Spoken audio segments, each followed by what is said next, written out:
Dose de Fé, com Poliana Amaro.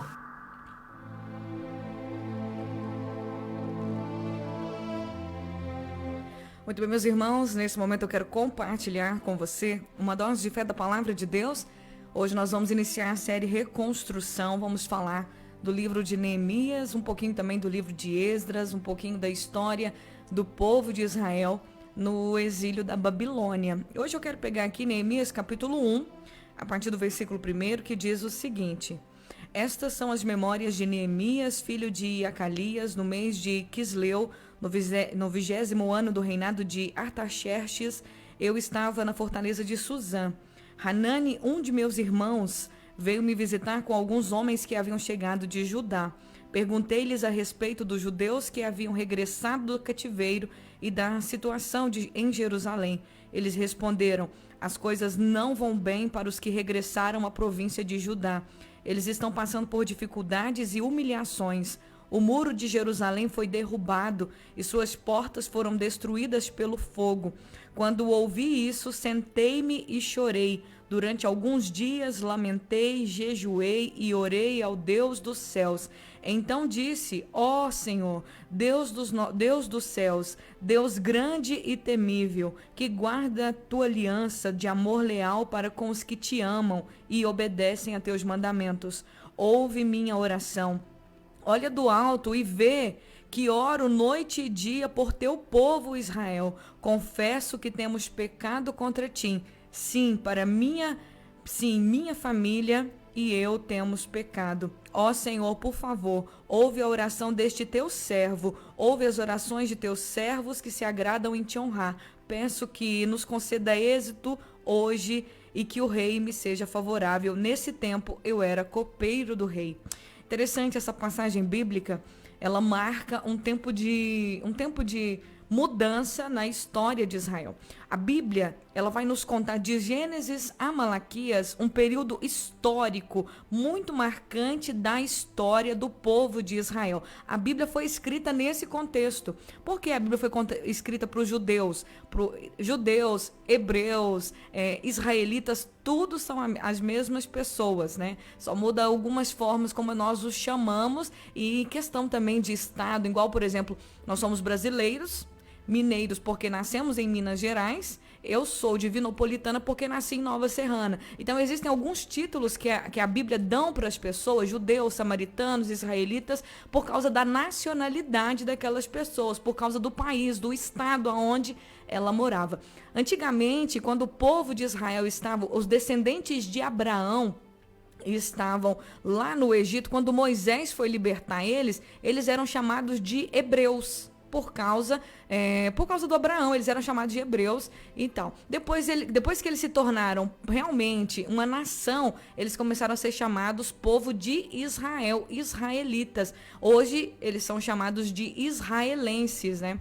E os judeus são aqueles que moram na província, no estado da Judéia, na região da Judéia. É como se fossem mineiros. Nós moramos no estado de Minas Gerais, então todas as cidades que estão aqui dentro de Minas Gerais, todos aqueles que nasceram aqui dentro são mineiros e brasileiros, porque somos do país Brasil. É isso aí, mais ou menos isso. Só para você entender como a Bíblia, quando ela diz os judeus, quando ela diz o povo de Israel, os israelitas, quando ela diz os hebreus, quem são? É o povo de Deus, é o mesmo povo, só que com nomes diferentes. O próprio Jesus era chamado de Galileu. Por quê? Porque ele passou uma boa parte da sua vida morando na região da Galileia, tipo no estado da Galileia. Mas ele era judeu porque ele nasceu em Belém da Judéia e ele seguia também ali a religião judaica.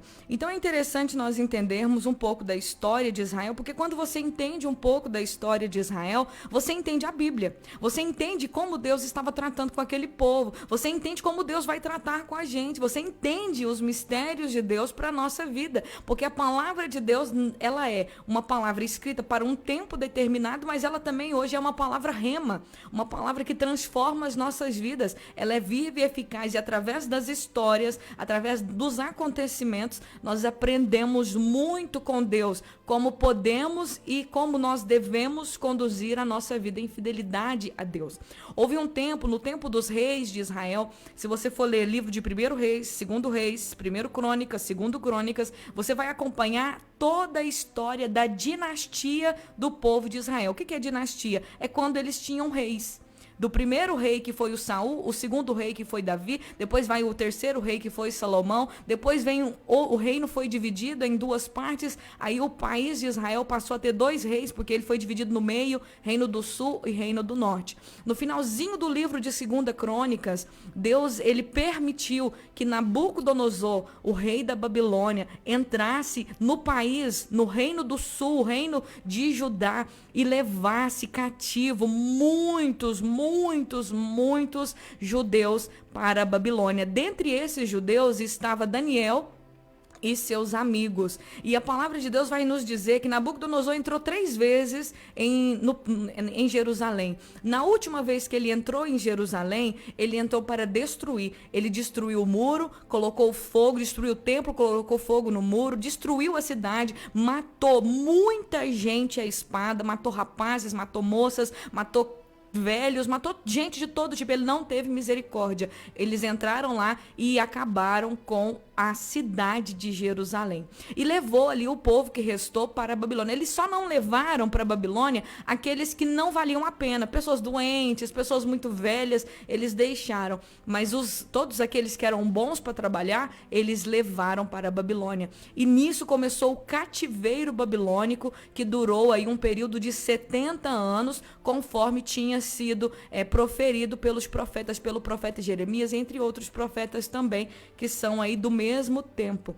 Depois, passados esses 70 anos, Deus levantou um rei, um Ciro, um rei do reino Medo-Persa, e esse homem, Ciro, foi profetizado também pelo profeta Isaías, que ele traria livramento para o povo judeu. Ele liberou, quando ele invadiu o Império Babilônico, ele libertou o povo judeu do cativeiro da Babilônia, e permitiu que o povo voltasse para Jerusalém, para que o povo voltasse, aqueles que restaram, aqueles que sobraram, que eles voltassem para o país deles de origem, para reconstruir o país que estava destruído, para reconstruir a cidade de Jerusalém, que é a cidade do grande rei, a cidade onde estava o templo, onde existia o templo que Salomão construiu, que Davi tanto planejou e desejou esse templo, mas ele foi destruído pelos babilônicos. Mas agora Ciro, o rei persa, libertou o povo judeu, permitiu que eles voltassem para Jerusalém, enviou ali, eles foram enviados de volta em partes. A primeira parte do povo que voltou para Jerusalém voltou com um homem chamado Zorobabel. Esse Zorobabel, ele começou a reconstruir o templo, começou a ensinar o povo para voltar para Deus. Mas, assim, tirando o ponto histórico, é interessante nós entendermos por que o povo de Israel, o povo judeu sofreu tudo isso. Eles sofreram tudo isso porque eles desprezaram a palavra de Deus. Eles desprezaram os mandamentos do Senhor. Eles não quiseram ouvir. Eles se desviaram de seguir a lei de Moisés, que foi dada por Deus através de Moisés. Eles seguiram outros deuses. Eles tiraram o coração deles de Deus. Eles estavam insensíveis a Deus. E quando uma pessoa que tem uma aliança com Deus, ela se torna insensível à palavra de Deus, ela abre portas para o inimigo. Gente, uma das coisas que o diabo quer, uma das coisas que ele mais deseja é afastar as pessoas de Deus. Porque quando ele consegue afastar as pessoas de Deus, ele consegue cumprir os seus planos de morte, os seus planos de miséria, os seus planos de destruição na vida daquela pessoa. Tudo que o inimigo deseja para a raça humana é destruí-los. Tem muita gente que pensa, eu não vou para a igreja não, porque quando eu vou para a igreja tem muita perseguição, o inimigo vai me perseguir, eu estou aqui no mundo, eu estou de boa. Engano seu. engano seu, porque o trabalho do diabo, a única finalidade do inimigo das nossas almas é roubar, matar e destruir. Não existe nenhuma intenção de bondade no coração de Satanás. Tudo que ele deseja é manter o ser humano, que foi criado à imagem e semelhança do Criador, longe de Deus, porque ele mantendo o homem longe de Deus, este homem não vai ter a salvação. Só em Jesus nós podemos ser salvos. Por isso que quando nós voltamos o nosso coração para o nosso Criador, aquele que nos deu o ar que nós respiramos, cada respiração que passa dentro de você, foi Deus quem te fez, que te deu.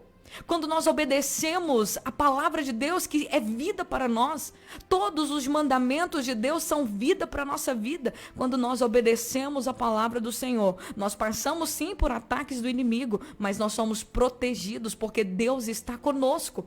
O Deus de Jacó é o nosso refúgio. Então o povo de Israel tinha se afastado de Deus e o inimigo veio e levou eles cativo. Mas chegou o tempo de Deus libertar o seu povo, e quando Deus liberta o seu povo, eles voltam ali para Jerusalém. É o tempo de reconstrução. Começa um tempo onde eles precisam agora restabelecer a vida espiritual deles. Uma geração nova voltou. Neemias e Esdras nasceram no cativeiro babilônico, como também o profeta Ezequiel profetizou no cativeiro babilônico. Mas antes deles irem para o cativeiro babilônico, quem alertou o povo de Judeu, gente, voltem para Deus, foi o profeta Jeremias. O profeta Jeremias é chamado de o profeta das lágrimas, porque ele viu o povo de Israel indo para a ruína, o povo judeu se afastando do Senhor, ele viu o inimigo vindo atacá-los, só que o povo estava como que cego, eles não viram que o inimigo estava vindo atacá-los, e por isso eles caíram nas garras do inimigo. Mas vamos falar essa semana sobre reconstrução. Eu já vou parar por aqui porque esse tema é um tema muito poderoso e eu tenho certeza que através dessa palavra muitas pessoas vão conseguir reconstruir a vida delas em Deus. Elas vão conseguir reconstruir a sua vida espiritual, a sua vida familiar, porque a palavra de Deus, quando ela vem ao nosso coração, ela vem com um propósito de colocar em ordem aquilo que está fora de ordem. Guarde no seu coração. Convido você a ler essa semana o livro de Neemias. Leia também o livro de Esdras. Às vezes algumas pessoas podem encontrar algumas dificuldades porque tem muitas genealogias no livro, tem muitos nomes no livro de Esdras, mas durante esse estudo que nós vamos fazer essa semana, você vai compreender os propósitos de Deus para o seu povo através desse momento, dessa ministração de reconstrução. O que eu quero dizer para você, meu querido, quando nós lemos nesse texto, quando Neemias ouve o que estava acontecendo em Judá, em Jerusalém, o que ele sentiu? Ele pensa, poxa, o povo voltou, o Ciro deixou o pessoal voltar para Jerusalém para reconstruir. E ele estava lá, ele era copeiro do rei, ele tinha uma posição tranquila, ele era um homem que estava vivendo uma vida tranquila. Mas ele se preocupava, ele colocou o coração dele na necessidade do povo, do seu povo. E quando ele soube que o povo estava em dificuldades, o povo estava em humilhação, que o templo estava sendo reconstruído, mas ainda estava tendo muitas dificuldades para fazer isso.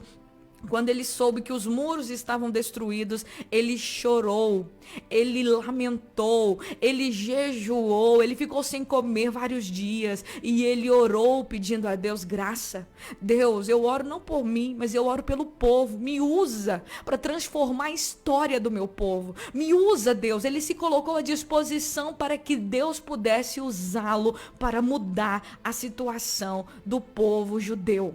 E é interessante como Deus ama, como Deus se alegra quando homens e mulheres se colocam na posição para serem instrumentos dele para a mudança de outras pessoas. Existem pessoas que não vão conseguir sozinhas, existem pessoas que estão sofrendo e sozinhas elas não vão dar conta, mas que Deus possa levantar nessa geração Neemias e Esdras, pessoas que abrem mão do seu conforto, pessoas que abram mão dos seus cargos, dos seus bons cargos, da sua vida calma, tranquila, para poder ir para a linha de frente, ajudar, fortalecer aqueles que estão passando por humilhação, aqueles que estão passando por necessidade. Gente, o mundo está carecendo de Jesus, o mundo precisa de Jesus, as pessoas precisam do Criador, mesmo que elas não reconheçam isso, mesmo que elas não saibam disso.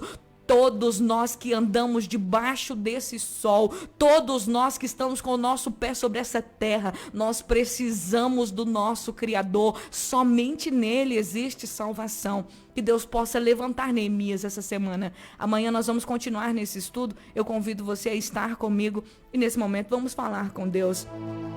Senhor, diante da tua palavra, Pai, eu oro para que o Senhor venha nos despertar, que o Senhor venha nos ensinar, que as escrituras estejam claras ao nosso coração, que o nosso entendimento na tua palavra, Senhor, seja nesse dia e nessa semana aumentado, que o Espírito Santo venha nos guiar para que possamos compreender as escrituras.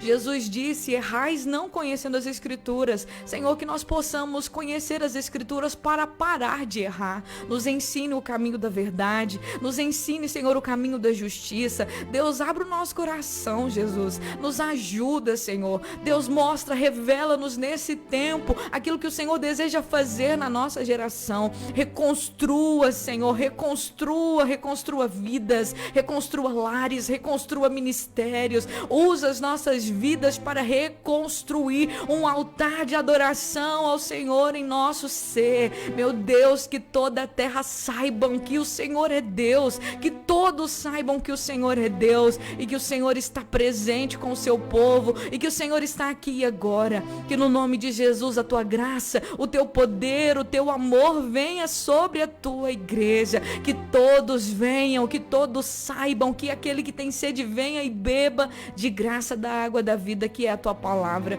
Que no nome de Jesus haja salvação, que vidas sejam curadas, que vidas, Senhor, sejam transformadas, que lares e que casas e que pessoas sejam tocadas pelo teu poder. Que no nome de Jesus a depressão vá embora, que no nome de Jesus toda tristeza vá embora, que no nome de Jesus toda enfermidade vá embora.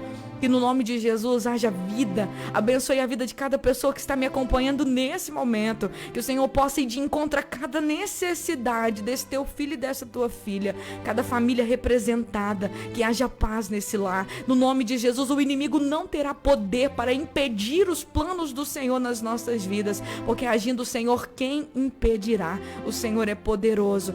Eu te louvo, Pai, te agradeço. Que o Senhor tenha liberdade de agir. Em nome de Jesus, em nome de Jesus.